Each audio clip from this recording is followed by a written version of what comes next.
নমস্কার, উপস্থিত হয়েছি আপনাদের সবার প্রিয় শো শিল্পী ক্রিয়েশনসের স্যাটারডে ম্যাটিনি শোতে।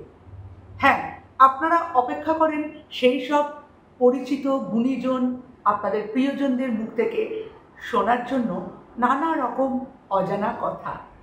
আজকে চলে এসেছি এমনই একজন সুপরিচিত মানুষের কাছে শুনতে তার কিছু অজানা কথা।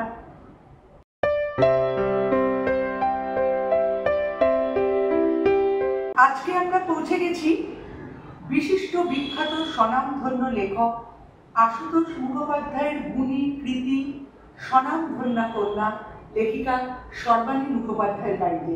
দিদি, শিল্পী ক্রিয়েশনস চ্যানেলে তোমাকে স্বাগত। ধন্যবাদ শিল্পী, ধন্যবাদ শিল্পী ক্রিয়েশনসদের সমস্ত দর্শকদের। আমি খুব খুশি আপনাদের সঙ্গে আজকে এক হতে পেরে। লেখিকা হিসেবে তুমি বহুল পরিচিত, বিশেষ সমাদৃত একজন গুণী লেখিকা। তোমার লেখা একটা অন্য মাত্রা দেয়। এই যে লেখার প্রবণতা, জানি একটা বংশ পরম্পরার ব্যাপার তো রয়েছেই, তবু জানতে চাইব এই লেখার প্রবণতা তোমার মধ্যে এলো কি করে, এটা আমাদের দর্শকদের সাথে যদি তুমি শেয়ার করো। আচ্ছা, আমি প্রথমেই বলি যে আমার যে পরিচিতিটা প্রথমেই আসে যে বিখ্যাত সাহিত্যিক আশুতোষ মুখোপাধ্যায়ের মেয়ে আমি, তো সেটা সত্যি কথা, কিন্তু সেখানে আমার কোনো কৃতিত্ব নেই, কারণ ওটা আমার সৌভাগ্য, পড়ে পাওয়া 14 আনার জায়গায় 16 আনা। কিন্তু আমি না, আমার বাবা জীবিত থাকতে কোনোদিন একটা লাইনও লিখিনি, এটা কাউকে আমি বোঝাতেই পারি না, কিন্তু আমার একটা অভ্যেস ছিল। আমি ছোট্টবেলা থেকে বাবা যখন লিখতো তখন আমি বাবার কাঁধের ওপর ঝুলে পড়ে প্রত্যেকটা পেজে যে লিখে যাচ্ছে দেখতাম, আর টেনে টেনে ম্যানাস্ক্রিপ্টগুলো নিয়ে গোগ্রাসে পড়তাম। কিন্তু আমি জীবনেও ভাবিনি যে আমি কোনোদিন কলম ধরবো। আমাকে বাবা অনেকবার বলেছেন, তোর মধ্যে কিন্তু লেখার মেটেরিয়াল আছে, তুই কেন কলম ধরছিস না? আমি বলতাম যে বাবা, ভালো লিখলে লোকে বলবে আশুতোষ মুখোপাধ্যায় লিখে দিয়েছে, আর খারাপ লিখলে বলবে এ রাম, আশুতোষ মুখোপাধ্যায়ের মেয়ে এসব লিখেছে। আমি তোমার মেয়ে হয়েই খুব খুশি আছি, ভীষণ আনন্দে আছি। আমি তোমার রিফ্লেক্টেড গ্লোরিতে চাঁদের আলো হয়েই থাকতে চাই। কিন্তু চাঁদের আলো হয়ে আমার বেশি দিন থাকা হলো না। আচমকা 1989 সালের এক বৈশাখী ব্রাহ্ম মুহূর্তে সকালবেলা আমার বাবা মাত্র 30 মিনিটের মধ্যে ম্যাসিভ হার্ট অ্যাটাকে চলে গেলেন। তার পরের সংখ্যা কথা সাহিত্য মিত্র ঘোষ, তাদের যেটা হাউস ম্যাগাজিন, সেই হাউস ম্যাগাজিনে বাবাকে নিয়ে স্মরণ সংখ্যা করল। তখন গজেন্দ্র কুমার মিত্র, সাহিত্যিক গজেন্দ্র কুমার মিত্র, তাকে আমি গজেন জেঠু বলতাম, তিনি বললেন এই মেয়েটা ওর বাবার সঙ্গে সবসময় একেবারে সেঁটে থাকতো, এই মেয়েটার থেকে একটা লেখা নেওয়া উচিত। তখন সবিতাব্রত, আমাদের ভানু কাকা, সবিতাব্রত রায় মিত্র ঘোষের, তখন তিনি বললেন যে হ্যাঁ বুলবুল, তুমি লেখো। আমি তো তখন বাবাকে হারিয়ে পৃথিবী হারিয়েছি, আমার পাগলের মতো অবস্থা, আমার কোনোদিন একটা অক্ষরও ছাপা হয়ে বেরোয়নি, আমি কি করে লিখব? তো এক গভীর রাতে, তখন আমাদের অসুখ চলছে, তার মধ্যে আমার মা আমাকে টেনে তুললো, আমার সামনে ধরে দিল বাবার নাম লেখা প্যাড আর বাবার রাইটিং পেন, নিয়ে বলল নে বস, তোর যা মনে হয় তুই তাই লেখ, তুই লিখবি। আর আমি যে কোনোদিন লিখিনি, লিখতে জানি না, আমাকে কে দেখিয়ে দেবে? মা বলল তোর বাবা দেখিয়ে দেবে। আমি কিরম একটা মেসমেরাইজড হয়ে, কিরম মন্ত্রমুগ্ধের মতন আমি কী লিখবো কিছু বুঝতে না পেরে একটা চিঠি লিখলাম বাবাকে। জীবনে বাবাকে আমার ওটাই প্রথম চিঠি লেখা, কারণ চিঠি লিখতে গেলে যেটুকু দূরত্বে যেতে হয় আমি সেটুকু দূরত্বেও বাবাকে ছেড়ে কোনোদিন যাইনি। এবং এই চিঠিতে কী লিখেছিলাম না লিখেছিলাম জানি না, লেখাটি প্রকাশিত হওয়ার পরে পুরো সাহিত্যিক মহল সকলে, গজেন জেঠু, গজেন্দ্র কুমার মিত্র মানে বাবার সিনিয়র যারা, তারা ছিলেন আমার জেঠু, বাবার কন্টেম্পোরারি বা জুনিয়ররা কাকা, এবং মহিলারা পিসি, আশাপূর্ণা পিসিমা, মহাশ্বেতা পিসি, সকলে বললেন, শ্যামল কাকু, শ্যামল গঙ্গোপাধ্যায়, প্রফুল্ল রায়, কলম ধরো, উনি ওনার কলম তোমার জন্য ছেড়ে গেছেন, তোমার মধ্যে লেখা আছে।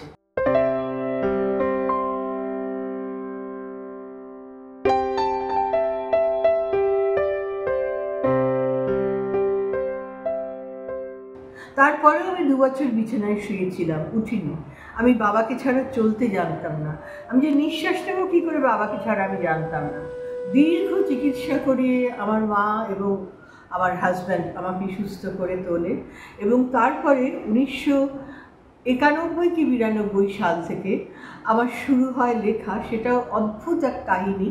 আমার মা আমাকে একদিন সজোরে ঝাঁকুনি দিয়ে বলে, আমার ভীষণ শান্ত নরম মা আমাকে খুব নির্মম ঝাঁকুনি দিয়ে বলে, না খেয়ে না দে এইভাবে শেষ হয়ে যাচ্ছিস, কোথায় যেতে চাস, তোর বাবার কাছে? আমি বললাম হ্যাঁ। বলে এভাবে বাবার কাছে যাওয়া যায় না, তাহলে বাবার কর্মপথ ধর, বাবার যে কর্ম ছিল সেই কর্মপথ ধর, তাহলে সেই পথে যদি কোনো দিন পৌঁছতে পারিস। এই হচ্ছে আমার লেখার উৎস। আসলে আমার হেরিডিটিতে রক্তে লেখা যদি থাকেও তাকে বাইরে সম্পূর্ণ টেনে হিচড়ে এনে বার করেছেন আমার মা মমতা মুখোপাধ্যায়।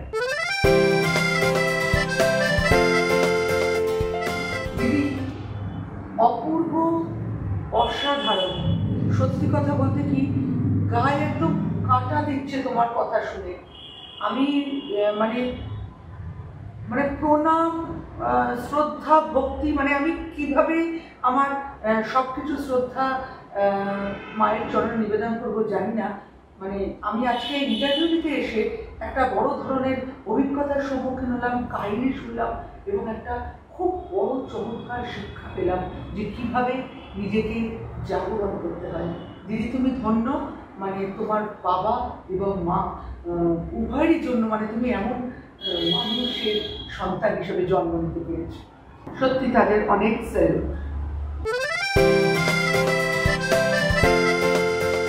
তোমার তো অনেক বই প্রকাশিত হয়েছে, তোমার এখন অব্দি মানে কটা বই, কি কি প্রকাশনা সংস্থা থেকে বেরিয়েছে, মানে যদি তুমি একটু মানে আমাদের সাথে মনে আছে দিদি?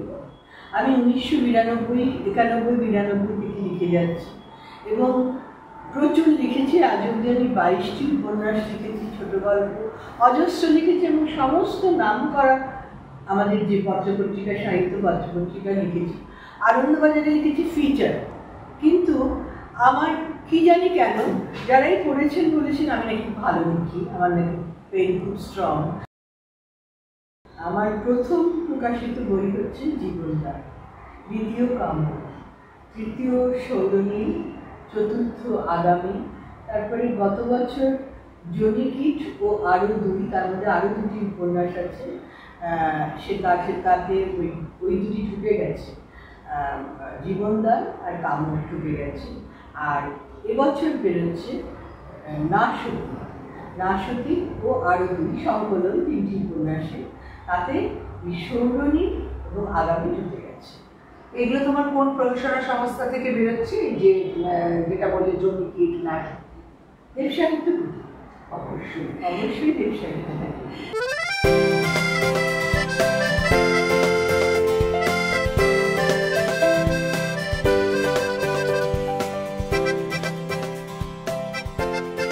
আচ্ছা দিদি, একটা কথা বলছি, তোমার লেখা সাড়া ফেলে, আলোড়ন ফেলে এবং সেই লেখাগুলোর একটা অন্য মাত্রা, আলাদা, অনন্য, সাধারণ একটা বিষয়। এটা কিভাবে, এটা কেন? তাই কি ফেলে? অবশ্যই দিদি, পাঠক সমাজে জাস্ট আলোড়ন ফেলে। এটা কিভাবে, তুমি যদি শিল্পী ক্রিয়েশনসের দর্শকদের সাথে একটু শেয়ার করো। আসলে জানো শিল্পী, আমার ছোট থেকেই না মনের মধ্যে নানা রকম প্রশ্ন ঘুরে বেড়ায়, অদ্ভুত অদ্ভুত সব প্রশ্ন। একটু বড় হতে থাকলে আবার সেই প্রশ্নগুলোই অন্যভাবে উঠে আসে, যেগুলো খুব এমনিতে যেগুলো খুব কমন বা ইউজুয়াল সেই প্রশ্ন নয়। যেমন আমার একটি ঘটনা বলি। আমার এক মহিলা বিচারক, তার নিজের সন্তান মানে একেবারে ইনকিউরেবল ডিজিজে ভুগে মারা যায়। তার মনে মনে সে কিন্তু একটা সময় অব্যাহতি চাইছে। তার নিজের মন, তার নিজের শরীর, দেহ, মন আর দিচ্ছে না। প্রত্যেক মানুষ তো একটা সময় তার মনে হচ্ছে মরে যাক। ঠিক সে যখন একটা বিচারের জায়গায় বসেছে, তখন এরকম একটি কেস যখন এসছে, তখন সেই মা, যে মার মানে কয়েক মাসের শিশুকে দুধ খাওয়াতে গিয়ে ব্রেস্টের চাপে সেই শিশু যখন মারা যাচ্ছে, তখন সেই মাকে কিন্তু সার্কামস্ট্যান্সিয়াল এভিডেন্সে তাকে খুনির যে সাজা, সেই সাজা মানে তোমার এটা হচ্ছে যে নট অ্যামাউন্টিং টু ডেথ, মানে killing but not amounting to death, এই সাজাটি তাকে দেয়। আচ্ছা, আমি এই মানে ঘটনাটি শুনি আমার কাকা ছিলেন ডিস্ট্রিক্ট ম্যাজিস্ট্রেট, তার কাছে। তখন থেকে আমার মাথায় এটা ঘোরে, এইটি নিয়ে আমি লিখি জীবনদান।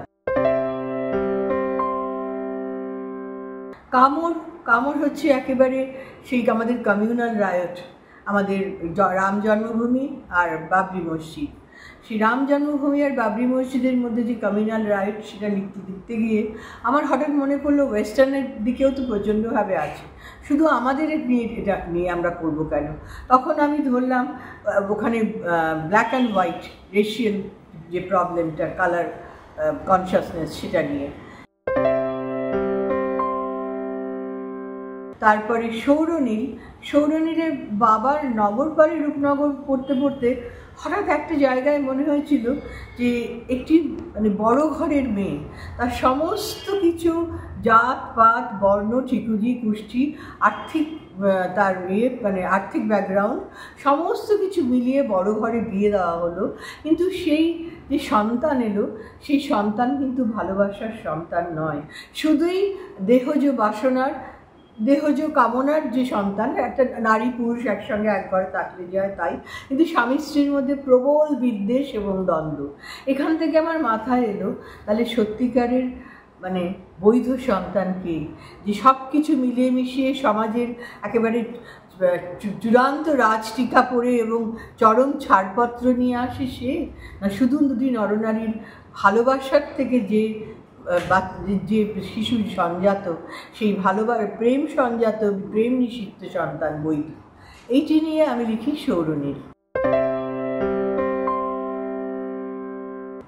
আর আগামী হচ্ছে, আমি আগামীকে কল্পনা করেছিলাম যে আমাদের ভারতবর্ষ বরাবর কিন্তু মানে লুণ্ঠিত, লাঞ্ছিত, ধর্ষিত। আমাদের ভারতবর্ষের মাটি এত উর্বর যে সব মানে একদম দেখো ভারতবর্ষের হিস্ট্রি, আমি এটা নিয়ে পড়েই তারপরে বলছি যে সেটা প্রচণ্ডভাবে সে পর সে অবদমিত, তাকে দখল করা হয়েছে, ঠিক যেভাবে নারীকে দখল করা হয়, ঠিক নারীকে যেভাবে অবদমন করা হয়। সেখানে আমি একটি মেয়েকে নিয়েছি, সেই মেয়েটি যেরকম সুন্দর গান করে, যেরকম সুন্দর রাবীন্দ্রিক তার ব্যাপার স্যাপার, আবার সেরকম সে অসাধারণ পড়াশোনায় ভালো, এবং তাকে কিন্তু বিয়ে যে করে সে কিন্তু তার গান শুনে এবং তার ওই যে অত্যন্ত সাধারণ বনবালার মতন সাজে সে গাইছে, ওইটি দেখে মুগ্ধ হয়ে বিয়ে করে। কিন্তু তারপর কি হয়, ওই সম্মোহন তার কেটে যেতে দেরি হয় না, তখন যেটা হয় সেটা হচ্ছে রেপ ইন ডোমেস্টিসিটি। স্বামীর দ্বারা অনিচ্ছাকৃতভাবেও তার দেহ নিজেকে দিতে হচ্ছে, স্বামীর দ্বারা ধর্ষণ। এটাকে আমি স্বামীর দ্বারা ধর্ষণই বলবো, কারণ আমি মনে করি একটি মেয়ে শিক্ষিত হোক অশিক্ষিত হোক, সে যাই হোক, একটি নারী শরীর সে নিজে ঠিক করবে, সে তার দেহ কাকে কখন কীভাবে কোন সময় দেবে অথবা দেবে না। তার নিজের শরীর সে যাকে দিচ্ছে বা সে যা তার সঙ্গে সম্ভোগ করছে, সেটা নির্ণয় করার মালিক সম্পূর্ণ সে নিজে।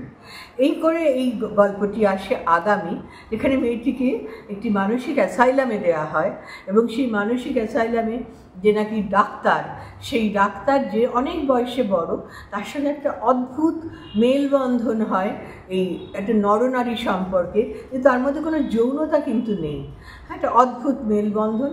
কারণ সেখানে সেই ডাক্তারও বলছেন যে ওখানে মেয়েটির নাম ছিল শ্রাবস্তী, যে শ্রাবস্তী ধর্ষিত কিন্তু শুধু নারী একলাই হয় না, নারী একলাই কিন্তু উনমানবী নয়, উনমানবও হয়, ধর্ষিত পুরুষও হয়।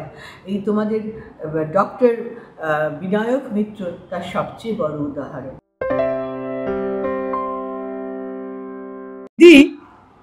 তোমার একটি বই উপন্যাস জনি কিট বহু আলোচিত বহু আলোড়িত, এটা নিয়ে তোমার মুখ থেকে অবশ্যই শুনতে চাই। ওরে বাবা রে বাবা, সেটা নিয়ে তো মানে আমি বোধহয় মানে সোশ্যাল মিডিয়াতে ফিজিক্যালি মার খেতে খেতে বেঁচে গেছি, ভার্চুয়ালি মার প্রচুর খেয়েছি, প্রচুর। কিন্তু আমি বলবো যে এই বইতে যদি কেউ শেষ পর্যন্ত পড়ে, নামটা আসলে এত ধাক্কা লাগে না, ধাক্কা দেওয়ার জন্যই দিয়েছি, কারণ এখানে আমার সাবজেক্ট হচ্ছে মেল প্রস্টিটিউট। মেয়েদের প্রস্টিটিউশন তো একেবারে ছকে বাঁধা ধরা বাঁধা জিনিস হয়ে গেছে, যে নারী বেশ্যা বলতে নারী, কিন্তু বেশ্যা বলতে যে পুরুষও হয়, পুরুষও যে বেশ্যাবৃত্তি করে, এবং সেটা যে কী সাংঘাতিক নির্মমভাবে তাকে করতে হয় আমাদের এই পুরুষতান্ত্রিক সমাজেও, আমি সেইটা নিয়ে আমার মাথায় এসেছিল, আমি সেটা নিয়ে লিখেছি। এবং এই লেখা লিখতে বসে আমি কামসূত্র কিনে এনে আবার নতুন করে পড়েছি, আমি তাতে দৈহিক মিলনের বিভিন্ন আসন সেগুলো পড়েছি, এবং সেগুলো আমি নির্ভয়ে লিখেছি। কারণ কামসূত্র তো শাস্ত্র, কামশাস্ত্র, এবং কামসূত্র বলতেই আমরা বাৎসায়ন বলি, কিন্তু বাৎসায়নের নাম কজন জানে যে বাৎসায়নের পুরো নাম মল্লনাগ বাৎসায়ন? তো আমি সেইখান থেকে ধরে আমি জনিকিট পুরো লিখেছি। কিন্তু আমার উদ্দেশ্য কী ছিল? আমার কি উদ্দেশ্য ছিল ওই মেল প্রস্টিটিউশন নিয়ে, পুরুষ বেশ্যা নিয়ে কিছু মানে কামার্ত মুহূর্ত তৈরি করে ছেড়ে দেওয়া? না, আমার উদ্দেশ্য ছিল এইখান থেকে উত্তরণ। এবং আমি বাবার বই পড়ে পড়ে হোক বা যাই করে হোক, আমি সব সময় দেখেছি যে মহৎ সাহিত্য সবসময় উত্তরণের কথা বলে।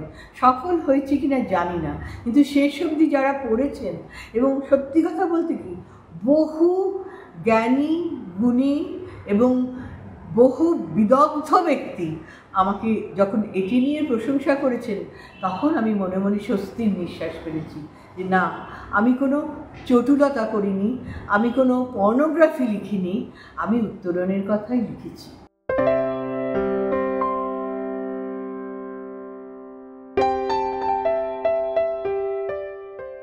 দিদি অপূর্ব অপূর্ব। অ্যাকচুয়ালি একজন লেখক বা সাহিত্যিকের কলম তো সমাজকে উন্নত করার জন্য, আলোকিত করার জন্য একজন লেখকের অনেক দায়িত্ব থেকে যায়, আমাদের সমাজকে পরিচালিত করার, জাগরণ করার। তো সেই জায়গায় তুমি অসীম যোগ্যতা এবং স্পর্ধার পরিচয় দিয়েছ, এই জন্য উই আর গ্রেটফুল। দিদি, তোমার নাশবতী বইটা নিয়ে তুমি একটু যদি আমাদের সাথে শেয়ার করো। নাশবতী বইটার মূলে আছে একটি শাস্ত্রবাক্য, অহল্যা কুন্তী দ্রৌপদী তারা মন্দোদরী যথা পঞ্চকন্যা স্মরে নিত্যম মহাপাতক নাশনম। এই শ্লোকটা পড়ে কথাটা কি বলছে? বলছে অহল্যা কুন্তী দ্রৌপদী তারা মন্দোদরীর মতো এই পঞ্চকন্যার প্রাতঃকালে যদি তাদের নাম স্মরণ করা হয় প্রতিদিন, তাহলে মহাপাতক, যেমন ব্রহ্ম হত্যা, গুরু হত্যা, পরনারী হরণ, ধর্ষণ, খুন, চৌর্যবৃত্তি ইত্যাদি সমস্ত রকম পাপ স্খলন হয়। তখনই আমার মনে প্রশ্ন দিয়েছে যে অথচ এদের সতী বলা হচ্ছে। সতী বলতে আমরা কি ধরি? একগামিতা, স্বামী একমাত্র পুরুষ যাকে আমার দেহ মন শব্দ, কিন্তু এখানে প্রত্যেকটি নারী, তুমি দেখো অহল্যা থেকে শুরু করে, অহল্যা ঋষি গৌতমের স্ত্রী, দেবরাজ ইন্দ্রের সঙ্গে তার সম্ভব। অনেকে তো বলেন জেনে বুঝেই করেছিল, আমি সাহিত্যিক হিসেবে বলবো হ্যাঁ, কারণ সে যখন ফিজিক্যাল রিলেশনে আসছে তখন যে নিজের স্বামীর ওই ধরনটা বুঝতে পারছে না, শরীর দিকে হতে পারে না, বহুকালের অতৃপ্ত উপসী মানবী অহল্যা সে ইন্দ্রকে নিয়ে লাস্টের প্রশ্ন করেছিল কিন্তু একটা, যে তৃপ্ত হয়েছ বাসক, সেটা কোথাও বলে কোথাও বলে না। আমি সেই তৃপ্ত হয়েছ বাসকটা ধরে নিয়েই বলছি যে অহল্যা মানে দিগামী, সেখানে সে দ্বিচারিতা করেছে শাস্ত্র মতে। কুন্তী তার সন্তান লাভের জন্য তার স্বামীর পারমিশন নিয়ে হোক যাই হোক, তিনটি দেবতার সঙ্গে সঙ্গম করেছে। দেব সঙ্গম করলেও তিনটি দেবতাকে শরীর দিয়েছে। আর একটি বিশেষ কামনা কি? শুধু সন্তান লাভ না, পুত্র সন্তান লাভ, রাজ্য লোকে। তৃতীয় নম্বর দ্রৌপদী। দ্রৌপদী তো অত বড় রাজার মেয়ে, যজ্ঞাগ্নি সম্ভূতা, অত তেজময়ী মেয়ে, তেজময়ী নারী, তেজস্বিনী। তিনি এক বাক্যে মেনে দিলেন যে পঞ্চপতি কি বলবো, পঞ্চপতির স্ত্রী হওয়াটা তিনি এক বাক্যে মেনে নিলেন। তিনি ভালোবাসলেন অর্জুনকে, অর্জুন তাকে মানে জয় করে নিল, কিন্তু তিনি সেখানে ওই শাশুড়ির কথায় তিনি সেটা মেনে নিলেন। তিনি বিন্দুমাত্র প্রতিবাদ করলেন না, এবং তিনি পাত্রাণী হলেন যুধিষ্ঠিরের। এবং তিনি কখনো কেউ 1 বছরের জন্য তার ভাসু, কখনো দেওর, এই করে তিনি জীবনটা কাটালেন। তো উনি শুধু মানে একগামী থাকা নয়, উনি বহুগামী। উদাহরণ, যদিও অসম্ভব তেজস্বিনী নারী এবং অসম্ভব শ্রদ্ধেয়া নারী। তারপরে আসছে তারা। তারা বালির স্ত্রী, বালিকে অন্যায়ভাবে মানে ষড়যন্ত্র করে সুগ্রীব বধ করেছে জেনেও সে অত প্রতিব্রতা, তারা বহু বিলাপ করেছে তার নিজের মৃত্যু কামনা করে। তারপরে কিন্তু ঠিক পাটকানিটির মুকুট মাথায় করে সে আবার সুগ্রীবকে বিয়ে করেছে। তারপরে মন্দোদরী তো রাবণ তো মন্দোদরীর মানে অসম্ভব কি বলবো প্রিয় ভালোবাসার পাত্র, কিন্তু সেই রাবণের স্ত্রী হয়েও তিনি রাবণের প্রাণ যে তার নাভিকুণ্ডলিতে আছে সেটি তিনি কিন্তু বলে দিলেন হনুমানকে, জানিয়ে দিলেন। বিভীষণ কায়দা করে সেটা জেনে দিল। তিনি কিন্তু স্বামীর মৃত্যু বা বাণ তুলে দিলেন রামের হাতে। যতই তিনি পুরুষোত্তম বলুন আর যাই বলুন, তিনি তুলে দিলেন। তারপরে রাবণের মৃত্যু হলে পরে তিনি যখন আছাড়ি পিছাড়ি কান্না কাঁদছেন রামের কাছে, তখন রাম বললেন যে তুমি কি চাও? তখন বললেন যে আমি চিরয়তি থাকতে চাই, আমি বৈধব্য চাই না। আমরা এটা লোকমুখে শোনা লোককথায় রাম তখন তাকে আশীর্বাদ করছেন রাবণের চিতা কোনোদিন নিতে না। রাবণের চিতা কোনোদিন না যদি নেবে, তাহলে তারপরে কি করে তিনি আবার সুগ্রীবকে বিয়ে আবার তাহলে তিনি কি করে বিভীষণকে বিয়ে করেন, যে বিভীষণ শুধু তার স্বামী হন্তাই নন এবং অত্যন্ত ছলে বলে কৌশলে তার মেঘনাদের মতো, ইন্দ্রজিতের মতো বীর পুত্র হন্তা। সেইখানে এরা যদি সতী হন কোন নিরিখে, ঠিক এই জায়গা থেকে আমি বর্তমান সমাজের 5টি নারীকে সিলেক্ট করেছি, এবং তারা মানে জঘন্যতম অপরাধী, এবং তারা প্রত্যেকেই লাইফার, মানে লাইফ ইমপ্রিজনমেন্ট টিল ডেথ। এবং সেইখানে তাদেরকে একটা একটা করে জায়গায় দাঁড় করিয়ে দেখাচ্ছি। তারা কোনোভাবেই মানে অসতী না, তারা কোনোভাবেই সতী না, কিন্তু তারা কি না, তারা হচ্ছে সত্য থেকে তারা যেটা নাকি পেয়েছে, সেই জন্য সেই সত্য নিয়ে তারা মাথা উঁচু করে উঠে দাঁড়িয়েছে। বলেছে সেখানে আমার শরীর আমার, কাকে দেব না দেব তার ঠিক করার লোক মাত্র আমি নিজে। আরেকজনও বলেছে যে আমার সন্তানের জন্য তো কুন্তী এতজনের সঙ্গে সহবাস করেছিল, আমার সন্তান, এবং তার পুত্র সন্তান হয়নি, কন্যা সন্তান বলে, আমার সন্তানদের ভবিষ্যৎ ঠিক করবো আমি, তাদের পাকে তলিয়ে যেতে আমি দেব না।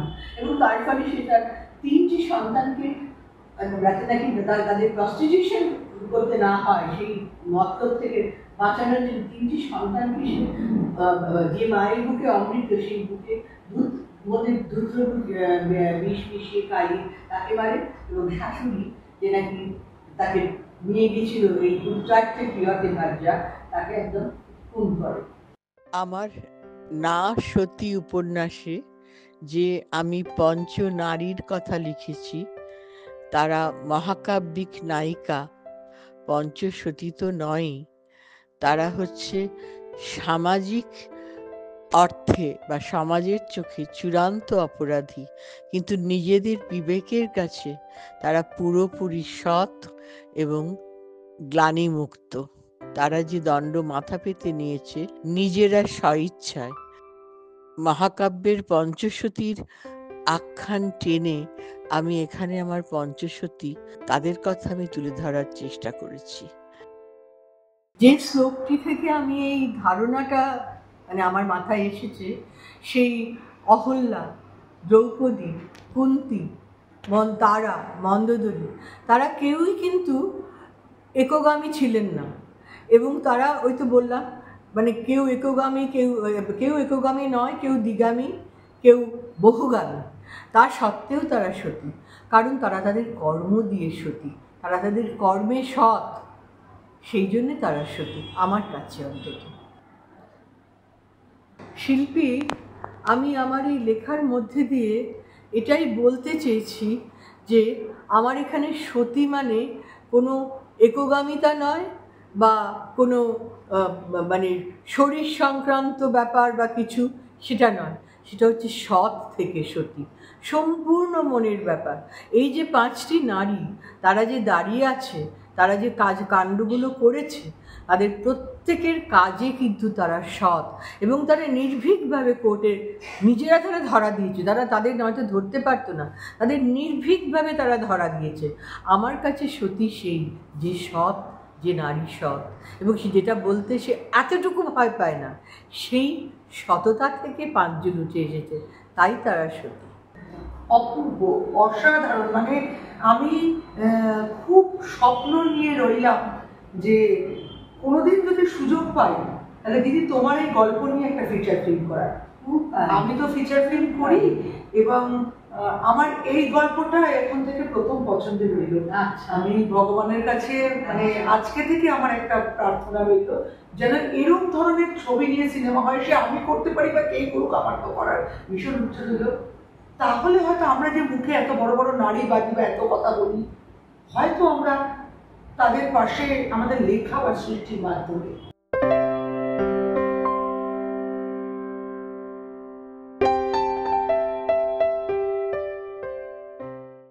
শিল্পী, তুমি যে নাশসতী নিয়ে ছবি করার কথা বললে, সেটা আমি আমার বই বলে বলছি না। সত্যি আমি যখন লেখাটা লিখেছি না, আমার চোখের সামনে পড়তে পড়তে সব বেশি উঠেছে। আর তুমি যদি কি করতে পারো, তাহলে আমারও স্বপ্ন সার্থক হবে। তোমার স্বপ্ন আমার স্বপ্ন এখানে এক। শিল্পী, উদ্দেশ্য যখন মহৎ, লেখনী যখন এত জাজল্যমান, আমার মনে হয় একদিন আমাদের স্বপ্ন নিশ্চয়ই সত্যি হবে।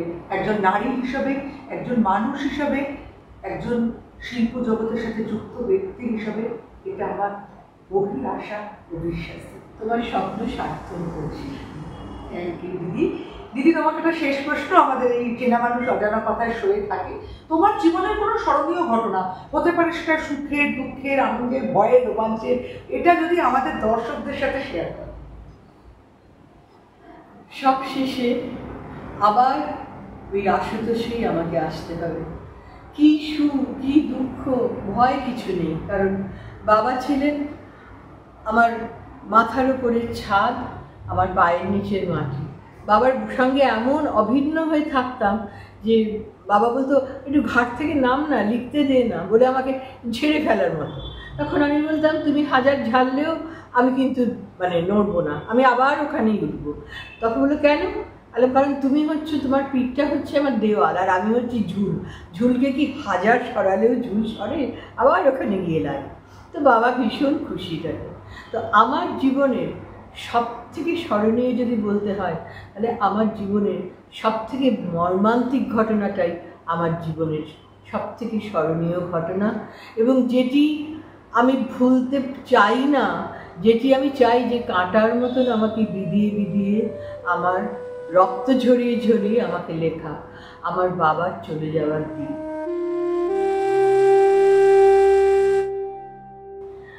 1989 সালের 4 মে এক বৈশাখী সকালে আমার বাবা